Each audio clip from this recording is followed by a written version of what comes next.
जैसे आक्रांता की थोड़ी सी जानकारी हम देंगे और आप आश्चर्य करेंगे कि आज के समय में जो गजनबी जैसे कुछ मेंटलिटी के लोग हैं वो थोड़े हमारे क्लास से दुखी रहते हैं।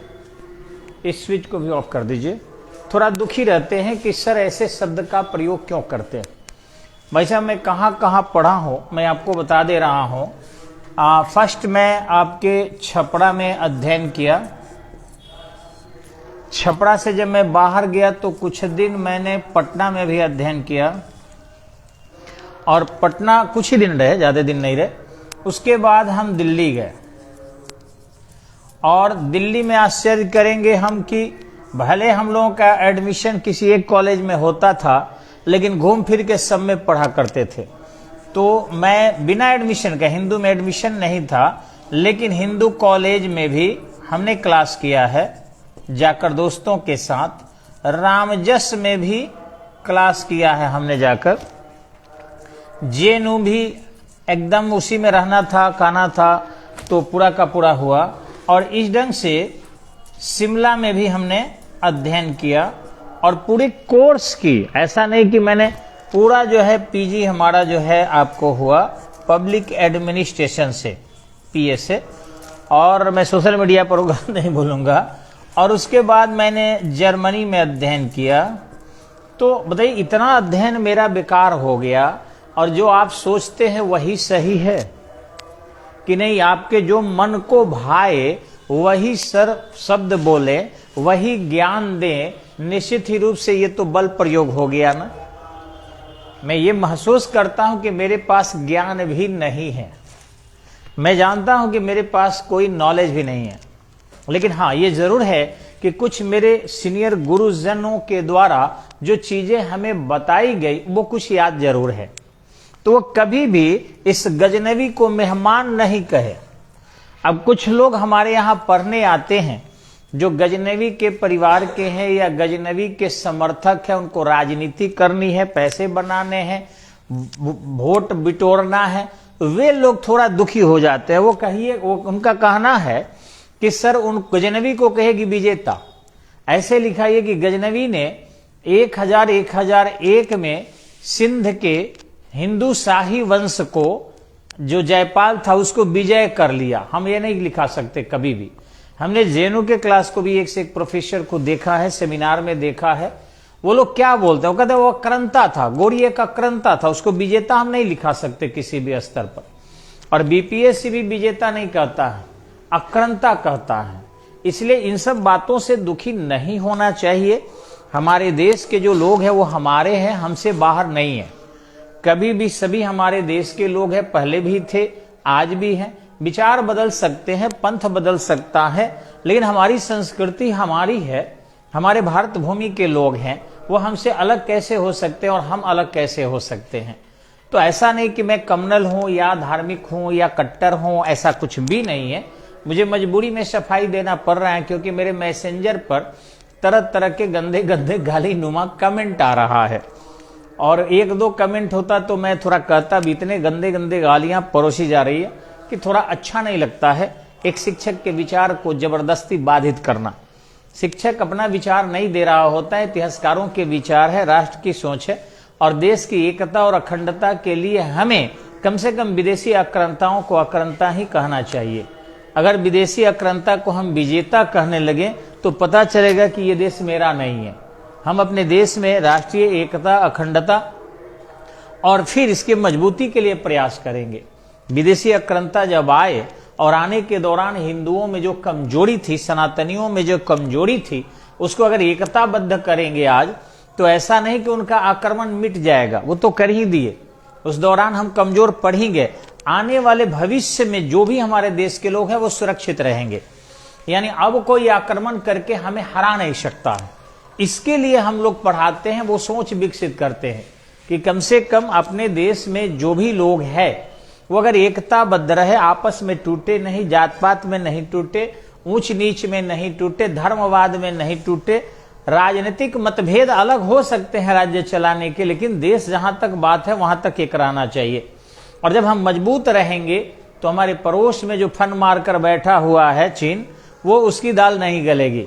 पाकिस्तान जो तरह तरह के षड्यंत्र इंटरनल एक्सटर्नल दोनों कर रहा है, वैश्विक स्तर पर भी भारत के खिलाफ उसकी सोच है और इंटरनल भी हस्तक्षेप करता है, उसकी दाल नहीं गलेगी। तो शिक्षा का उद्देश्य कंपटीशन तो है ही, और साथ ही साथ अपने राष्ट्र को एक दिशा देना भी होता है। उसी उद्देश्य से हमने यहाँ दिल्ली में भी देखा कि प्रोफेसर पढ़ाते, हमारे गुरुजन भी पढ़ाते रहे, और हम लोग भी उसी उद्देश्य से नॉलेज देते हैं। हम लोगों की जो विचार है वो एक शिक्षक की विचार है। ये विचार किसी राजनेता का नहीं है, समाजवाद के लोगों का नहीं है। हाँ, ये जरूर है कि अब क्लास से ये सोशल मीडिया पर जा रहा है, तो सोशल मीडिया के प्लेटफॉर्म को प्रयोग करने वाले कुछ लोग इसको पॉलिटिकल प्लेटफॉर्म बना लेते हैं, एजुकेशन को, और इस तरीके से वो सगुफे विद्यार्थियों के बीच डाल रहे हैं कि सबको पसंद आ रहा है, सबको अच्छा लग रहा है। लेकिन टीचर अगर पसंदीदा, यानी डॉक्टर अगर पसंदीदा आहार रोगी को देने लगे तो रोगी ठीक नहीं होगा। रोगी को विचार शैली, रहन सहन में बदलाव लाना ही चिकित्सक का कार्य है। शिक्षक का उससे दोहरी जिम्मेवारी है, क्योंकि चिकित्सक का निर्माण भी शिक्षक ही करता है। इसलिए हम लोगों का जो उद्देश्य होता है वह मूल रूप से है कि कोई भी विदेश के क्यों ना हो, चाहे विदेश से कोई ब्राह्मण भी आक्रमण अगर करता है रावण, तो हम लोग उसको रावण कहेंगे, उसको राक्षस कहेंगे, क्योंकि रावण आक्रमण के दौरान सीता का हरण किया था और छुपकर किया था। तो ये नहीं कि ब्राह्मण है तो हम लोग रावण को पूजेंगे, ये नहीं कि कंस भारत का था तो उसको राक्षस श्रेणी में नहीं डालेंगे। चाहे वो हमारे देश के हो चाहे विदेश के हो, हम वीरप्पन के बारे में कभी भी कुख्याति कहेंगे, क्योंकि चंदन तस्कर था। वो देश के हित के लिए काम नहीं करता था, देश के संसाधनों को गलत तरीके से विदेशों में बेचकर और पैसा खुद बनाता था और उस पैसे को गलत तरीके से प्रयोग करता था। तो वीरप्पन को विख्यात जबरदस्ती हम कहने लगेंगे तो शिक्षक कहाँ रहे। इसलिए वीरप्पन जो था वो कुख्यात था। इसलिए गजनवी जो था वो अक्रंता था, महमूद गजनवी अक्रंता था, और तरह तरह के तरीके अपनाकर भारत से धन ऐंठने का कार्य किया। लेकिन यह धार्मिक रूप से भी कट्टर था, क्योंकि इसने एक उपाधि धारण किया था गाजी का।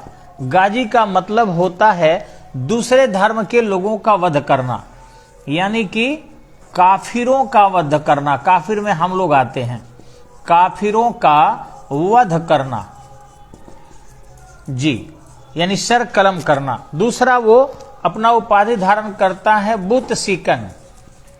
बुत सीकन, बुत सीकन का अर्थ होता है मूर्ति भंजक, यानी मूर्ति तोड़ने वाला, मूर्ति भंजक। तो इस तरीके से ये उपाधि क्या कहती है, निश्चित ही रूप से वो धन के लिए आक्रमण नहीं किया था, क्योंकि ऐसी उपाधि कोई भी धारण करता है। मैं इस पढ़ने के दौरान अनेक गली कुची में भी पढ़ा होऊंगा, कहाँ लिखे उस चीज को, क्योंकि कोई भी आदमी अपना अच्छाई ही सामने रखता है, अपना बुराई सामने नहीं रखता है। तो वही चीज है कि मैं वह भी अपना अगर सबसे अच्छी चीजें जो मानता था वो धारण करता था, यानी उसके जेहन में कहीं ना कहीं था कि वो इस्लाम का विस्तार कर रहा है और मुसलमानों के समर्थन को प्राप्त करने की कोशिश कर रहा था। उसका पहला आक्रमण, जैसा कि मैंने कल भी कहा था, 1001 में हुआ, क्योंकि वो आक्रमण करते थे हमेशा ही दिसंबर के महीने में और जनवरी तक जो है रहकर यहाँ से चले जाते थे। ये आक्रमण जयपाल के खिलाफ था, आपको मैंने कल चर्चा किया था। और जयपाल यहाँ या तो जानबूझकर पराजित हो गया या कमजोर था। जो भी तरह की सैन्य विद्याओं को सीखने के उद्देश्य से गया था, पैसे उसको चाहिए गजनवी को देकर रिलीज हुआ, लेकिन इसका पुत्र जो था आनंद पाल, यह स्वयं उसके सम्मान करने के लिए तैयार नहीं था। अतः जयपाल ने अग्नि समाधि ले लिया, और इस ढंग से जब अग्नि समाधि ले लिया तो उसके सारे अनुभव मिट गए। आनंद पाल को इतना समझ नहीं थी कि वह गजनवी से निपट सके। अपने लगातार आक्रमण के क्रम में वह करीबन 10 से 17 के आसपास कन्नौज पर आक्रमण किया। और आपको पता होगा कि कन्नौज भारत के राजनीति का केंद्र हो चुका था त्रिराष्ट्र संघर्ष के दौरान। जब पाल, प्रतिहार और राष्ट्रकूट तीनों संघर्ष कर रहे थे तो सबका उद्देश्य था कि हम कन्नौज पर ही नियंत्रण कर लें। अंततः प्रतिहारों ने नियंत्रण कर लिया और जब ये शासक के रूप में था तो उस समय में मैंने आक्रमण किया, तो उस समय में यहाँ का शासक था राज्यपाल। राज्यपाल जो है गजनवी के उस प्रकार के आक्रमण से दो हाथ करने के बजाय जंगल में छुपने का निर्णय लिया। ध्यान रखेंगे कि युद्ध में और प्यार में अगर छुप के कुछ होता है तो गलत नहीं माना जाता है, सामाजिक रूप से भी और रियल भी बात है। ये बिल्कुल सामने लाना भी ठीक नहीं होता, क्योंकि किसी की नजर लग सकती है, नुकसान कर सकता है, और युद्ध में भी नुकसान कर सकता है। उद्देश्य दो ही होते हैं, युद्ध में विजय श्री किसी ढंग से मिलना चाहिए और प्यार में भी प्रेम मिलना चाहिए। तो ये निश्चित रूप से छुपाएंगे नहीं हम तो नुकसान होने की संभावना अधिक हो जाती है, और यही चीज जो है आपको इसमें भी रही होगी। लेकिन क्षत्रियों में एक ऐसी चीजें भर दी गई थी कि किसी भी परिस्थिति में युद्ध के क्षेत्र में पीछे मुड़ के नहीं देखना है, पीछे वाले चाहे भाला ही मार दे तो क्या है, पीछे नहीं हटना है। और उद्देश्य यही जो है भारत को नुकसान किया। यहां पर एक शासक था चंदेल शासक, थोड़ा मिटाकर लिखते हैं हम आपको। चंदेल शासक धंग था और उसी का पुत्र था एक विद्याधर। ये मध्य प्रदेश में खजुराहो में चंदेल वंश की सत्ता थी, और चंदेल वंश के तत्कालीन शासक थे जो धंग थे, और धंग का जो पुत्र था ये विद्याधर था। ठीक है, विद्याधर ने क्या किया कि समस्त राजपूतों को एक किया कि देखिए क्षत्रियों के नाम पर यह कलंक है, गजनवी के आक्रमण के दौरान युद्ध नहीं किया है, बल्कि राज्यपाल जो है ये जंगल में भाग गया है। अब सभी क्षत्रिय एक हो गए, और एक होने के बाद एकदम उसके खिलाफ आक्रमण किए, घेर कर राज्यपाल को मार दिया गया। अच्छी बात है कि कम से कम क्षत्रियों का सम्मान तो बढ़ा। लेकिन एक ध्यान रखना चाहिए, लोग कहबे करता है, भोजपुरी में कहावत है कि जब जैसन तब तैसन ना होखे तब मर्द कैसन। वही है, जब जैसन तब तैसन, स्थिति के अनुसार अपने आप में बदलाव करना चाहिए। अगर नहीं करते हैं और जिद पर अगर आप चलते हैं तो उचित नहीं है। ऐसे भी एक और लाइन है, उसको समझना चाहिए। कहा गया है, लिक लिक राही चले लिक ही चले कपूत, लिक छारी तिनही चले शायर सिंह सपूत। तो लिक छोड़ के चलना चाहिए। ठीक है, पूर्वज बलशाली थे, नियमावली के अंतर्गत युद्ध करते थे, लेकिन हम लोगों के साथ जो दुश्मन है वो नियम का पालन नहीं करता है। स्वयं कृष्ण भी तो सिखाए हैं, हे अर्जुन, तुम्हारे एक पुत्र के साथ, एक रथी के साथ स्वयं भीष्म पितामह से लेकर दुर्योधन से लेकर कर्ण से लेकर गुरु द्रोण तक सबने मिलकर युद्ध किया था। जब वो अकेला था तो एक लड़ना चाहिए था, और निहत्थे पर उन्होंने उसे गोद गोद कर मार डाला और जश्न मना रहे थे। अर्जुन, तुमसे मोह दिखा रहे थे, तुम्हारे पुत्र से मोह नहीं था उन्हें, और तुम नियम का पालन करते हो, एक भी उसमें निर्दोष नहीं है। तुम सबके साथ वैसा ही घात लगाकर मारो। और इस तरीके से कृष्ण के सिखाने पर अर्जुन ने यह काम किया। भीष्म पितामह को भी घात लगाया, तो देखे होंगे स्त्री को लेकर गया था युद्ध के मैदान में। गुरु द्रोण को भी जो है अश्वत्थामा मारा गया, कह करो मरवा दिया गया, चाहे जिसके बहाने हो। और इस तरीके से दुर्योधन को भी जो है क्षति की गई, सबको मारा गया, कर्ण को भी वैसे ही मारा गया। तो कहने का मतलब, जब दुश्मन जो है आपके साथ घात कर रहा है और आप ईमानदारी से युद्ध अगर लड़ते हो तो ये बेवकूफी है। हमेशा ही ध्यान देना कि घात का जवाब घात नहीं प्रतिघात होता है, उससे भी ज्यादा घात करो तब तुम जवाब दे पाओगे। यहां पर जो है दुश्मन गजनवी जो था वो बहुत ही शरारती था, और मैं बार बार कहता हूं इसको जो है आप देख सकते हैं, पुस्तकों में जाकर अच्छे अच्छे लेखक लिखे हुए हैं कि वो गैयों को आगे खड़ा कर देता था, जल के स्रोत में गाय की मुड़ी काट के डाल दिया करता था, जिससे दुश्मन के सैनिक यानी भारतीय सैनिक पानी नहीं पिएंगे और प्यास से मर जाएंगे।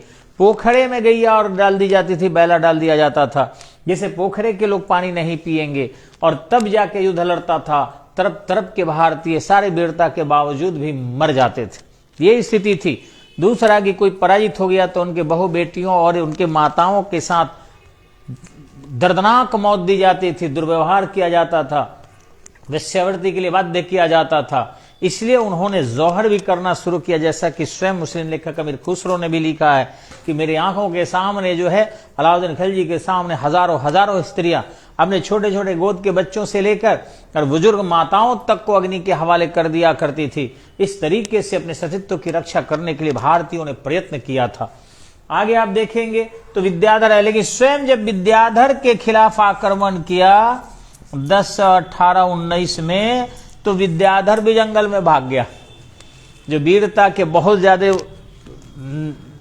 प्रदर्शन करते हैं ना, उनके अंदर वीरता है कि नहीं कुछ कहा नहीं जा सकता। जंगल में भाग गया और जंगल में जाने के बाद ये कविता लिखा, गजनवी के लिए कविता लिखा कि गजनवी खुश हो जाए। सोचिए, राज्यपाल तो केवल जंगल में शरण लिया था, ये भागा भी और कविता भी लिखकर भेजा। तो इसे अंदाजा लगा सकते हैं कि हमारे अंदर जो ज्यादा कहते हैं ना, मैं ईमानदार हूं, मैं झूठ नहीं बोलता, मैं 3-5 नहीं करता, मैं बेईमानी नहीं करता, मैं दलाली नहीं करता। अरे सत्य को कहने की जरूरत नहीं। कहां सूर्य चिल्लाकर कहता है मैं उग गया हूं। तो इस तरीके से जो सत्य होते हैं, ईमानदार होते हैं, वो कभी कहते नहीं है, उनकी ईमानदारी चारों तरफ दिखती है। ये निश्चित रूप से लोगों को बिटोरा था, यानी ये मध्य प्रदेश से कन्नौज में अधिकार करने की सोच रखता था और कोई बात नहीं थी। आगे देखेंगे कि 1025 में वो सोमनाथ पर आक्रमण कर दिया। ध्यान रखेंगे, कुछ हमारे धार्मिक स्थल भी बहुत शोषण प्रकार के थे। सुनकर आश्चर्य नहीं लगेगा, आश्चर्य लगेगा। आज भी कई जगह पर आप चले जाइएगा तो ब्राह्मण शोषण करते हैं। अभी थावे मंदिर चले जाइए तो अगर आप 1000 रुपया देते हैं 200-500 के नोट तो मंदिर में जाने देगा। अगर आप 10-11 रुपया देंगे तो गेट पर से ही भगा देगा, हो गया पूजा आपका। पैसा नहीं देंगे तो आपको हो सकता है मंदिर में प्रवेश नहीं करने दे। बहुत बुरी कंडीशन है, आपको बता रहे हैं। हर मंदिरों में एकदम पूरी तरह धर्म के जो नियंता है। आप मस्जिदों में जाएंगे, कोई दिक्कत आपको आज भी नहीं है, आप जाइए नमाज अदा कीजिए और चले आइए, कोई पैसा नहीं लगता। एकमात्र वैष्णो देवी है, लेकिन मुस्लिम बहुल क्षेत्र में है, वहां भी पैसा नहीं लगता, हम गए हुए हैं।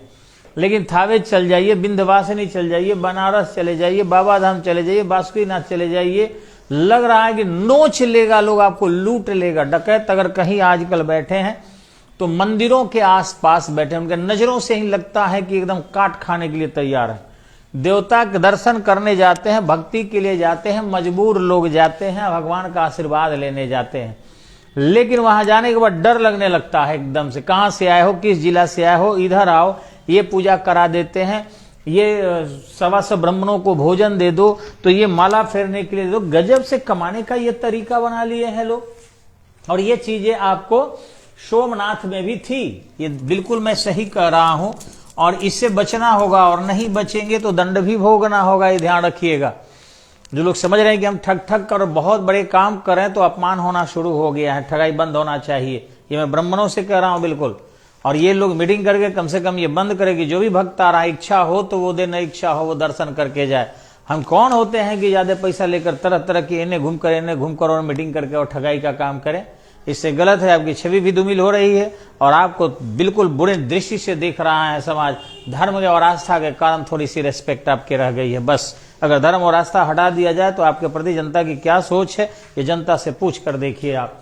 तो यहाँ सोमनाथ में जो था, यहाँ पर दासी बहुत रहा करती थी, और वे दासियां सुंदर सुंदर महिलाओं को देव कन्या कहकर और देवदासी बनाकर लगते थे। उनको नृत्य कराना, गाना सुनना, भगवान के नाम पर स्वयं मनोरंजन करना, यही उनका एकमात्र उद्देश्य हो गया था। और इस तरीके से सुरक्षित महिलाएं नहीं थी। राज परिवार के महिलाओं से लेकर और गरीब घर के महिलाएं तक भी कोई भी सुरक्षित नहीं थी।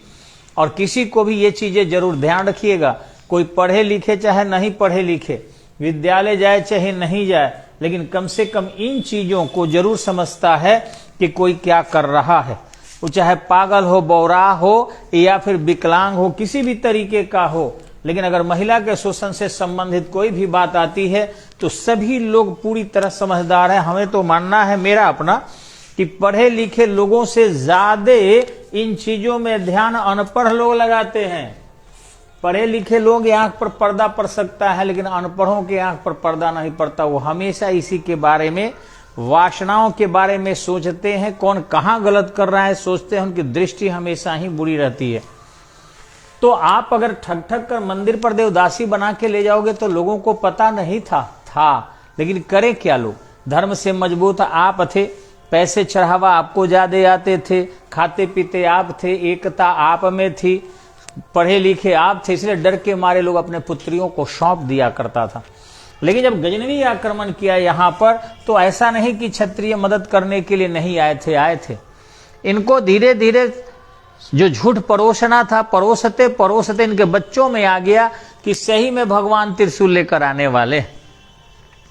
तो जो हजारों वर्षों से आ रहा था, उनके बच्चों ने कहना शुरू कर दिया, नहीं कुछ नहीं करना, ऐसा महादेव करेंगे। तुम दूसरे को झूठ बोलोगे तो तुम्हारे बच्चों में भी वही झूठ घुसेगा। तो सोमनाथ के मंदिर के ब्राह्मणों को, पुजारियों को विश्वास हो गया कि शंकर जी त्रिशूल लेकर आने वाले हैं। गजनवी भली भांति जानता था कि ये कुछ होने वाला नहीं है। प्रकृति की जितनी चीजें हैं प्रकृति स्वमेव करती है, हम उसमें केवल एक रोल अपने स्वार्थ से अदा करते हैं। अब सूर्य के उदय को कोई रोक नहीं सकता, मानसून के वर्षा को कोई रोक नहीं सकता, रात्रि के अंधेरे को कोई रोक नहीं सकता, कम जरूर कर सकता है। तो प्रकृति की जो घटनाएं हैं वो होके रहेगी। वो जानता था कि कोई शिव जी आने वाले नहीं है, लूट लिया। और लूटा तो यहां से धन भी लूटा, मवेशी भी ले गया, बहुत ज्यादा गैया और बैल को ले गया मांस खाने के लिए। 5 लाख बैल गए थे, ध्यान रखिएगा। और महिलाओं को भी ले गया, क्योंकि बहुत सारी देवदासियां सुंदरियां वहां पड़ी हुई थी। रास्ते में ले जाने के दौरान जाठों ने भी उसमें से कुछ ले लिया, क्योंकि उसको हाँक के ले जाने के लिए भी आदमी कम पड़ गए। घोड़ा, गधा, खच्चर, ऊंट, हाथी सब पर लाद कर ले गया। अब जब चला गया तो पता चला कि इधर से काउंट करके जितना छोड़ा गया उनमें से कुछ घोड़ा पर, गधे पर से कुछ जाठ वहां के उतार लिए थे, सोना चांदी। तो वैसी स्थिति में पुनः 1027 में आक्रमण किया, 3 लाख लोगों को लेकर, सेना को लेकर, और जाठों को जबरदस्त सबक सिखाया। लेकिन एक ध्यान देंगे, उसकी सेना को भी बहुत क्षति हुई, और इस क्षति के कारण अंततः गजनवी दुखी हो गया। उसका क्षेत्र मात्र मुल्तान तक रह गया, और मुल्तान के बाद 1030 में वो चल बसा। तो इस तरीके से 23 लिख दिए ना, सॉरी, 1030 में वो चल बसा। कहना यह है कि हमारे अंदर भी कुछ कमजोरियां थी, जिस कारण विदेशी आते रहे। हमें इसको मजबूत करने की आवश्यकता है। सनातन का विस्तार इतना अच्छा धर्म होने के बावजूद भी क्यों नहीं हो सका, ये हमें सनातन के नियंताओं को भी सोचने की आवश्यकता है। मैं तो जितने भी धार्मिक स्थल पर गया हूं, सब जगह लगभग वैष्णो देवी के अलावा मैं बता रहा हूं बहुत गया हूं। तारकेश्वरनाथ गया हूं, उधर कामाख्यानी देवी गया हूं, कालिका मंदिर गया हूं, आपके अंबिका गया हूं, पटन देवी गया हूं, आपके थावे वाली गया हूं, विंध्यवासिनी गया हूं, अर्धकुमारी गया हूं, उधर तिरुपति तक गया हूं। बहुत सारे धार्मिक स्थल में खुद घुमा हूं, और सत्यता के साथ अपने अनुभव को बता रहा हूं। लूट खसोट से भी खतरनाक पोजीशन है वहां पर, पटक के छीन लेने की कंडीशन है। अगर आप वहां पर थोड़ा भी समझदार नहीं है तो कोई मुस्लिम नहीं छीनता है बुद्धि लगाकर, सेंटीमेंट को। तुरंत कोई हाथ देखेगा, कहेगा काल सर्प दोष है। यहां पर आपको जो है 11 ब्राह्मणों को खिलाना पड़ेगा भोजन, और तुरंत कुछ कुछ ले लेंगे, जितना बगली में है ले लेंगे। एक बार तो मढ़ौरा की मैं बात करूंगा, लोकल है, कि मैं सुबह से शाम तक भूखे रह गया, इतना पैसा था मेरा ले लिया गया। इतने सिर दर्द थे कि मुझे बेहोश हो गए और पैर के नीचे सुतले रह गए। रात को मेरी नींद टूटी 7-8 बजे, एक पैर के नीचे जो गिरे थे बेहोश भूख के मारे, तब भी सिर दर्द कर रहा था।